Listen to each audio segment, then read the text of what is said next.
মানুষ যেহেতু মুখ দিয়ে কথা বলে, কোন মানুষ যেন মুখ দিয়ে কথা কোনো দিন না বলে যে শহীদ যারা তারা মরে গেছে, এ কথা যেন না বলে। রব্বুল আলামিন বলেন, ওয়ালা তাকুলু লিমান ইয়ুকতালু ফি সাবিলিল্লাহি আমওয়াত বাল আহইয়াউ ওয়ালাকিন লা তাশউরুন।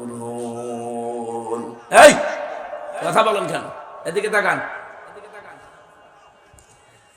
সূরা বাকারা 154 নম্বর আয়াতে আছে, রব্বুল আলামিন বলেন যারা আমার জন্য শহীদ হয় তাদেরকে মৃত বলবা না, ওরা মরে গেছে এই কথাটা বলা জায়েজ নেই, বরং তারা জিন্দা, জীবিত আমার কাছে।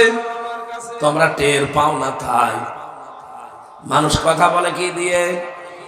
আরো জোরে বলেন। মুখের উপরে আল্লাহর নোটিশ, এরপরে মানুষ ধারণা করতে পারে অন্তর দিয়ে। এই জন্য আল্লাহ অন্তরের উপরেও নোটিশ দিয়েছেন যে অন্তরে ধারণাও করা যাবে না।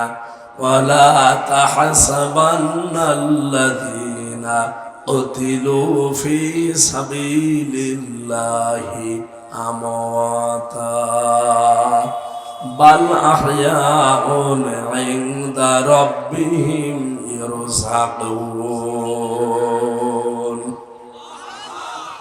সূরা আলে ইমরান 169 নম্বর আয়াতে আছে, আল্লাহ পাক বলেন যারা আমি আল্লাহর জন্য জীবন দিয়েছে এরা মরে গেছে, জীবনে ধারণাও করবি না। আল্লাহর ভাষা দেখেছেন? মনে করছেন আপনাকে খুব সম্মান দিয়ে বলছে না, ওয়ালা তাহসাবান্নাল্লাযীনা কুতিলু, ধারণা করবি না।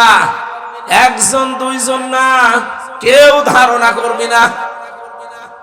আমি তাফসিরে ধারণা করবা না এই শব্দটা পাই না, করবি না, তার মানে আল্লাহ রেগে গেছেন। হাজারো মানুষ হয়তো এ ধারণা করতে পারে এ আবার শহীদ হয়েছে। শহীদ কত বড় দামি সম্পদ আপনি জানেন? কোন মানুষ যদি শহীদ হয় ও মনে হয় যে পিপিলিকায় কামড় দিয়েছে, দুনিয়া থেকে বিদায় নিয়েছে।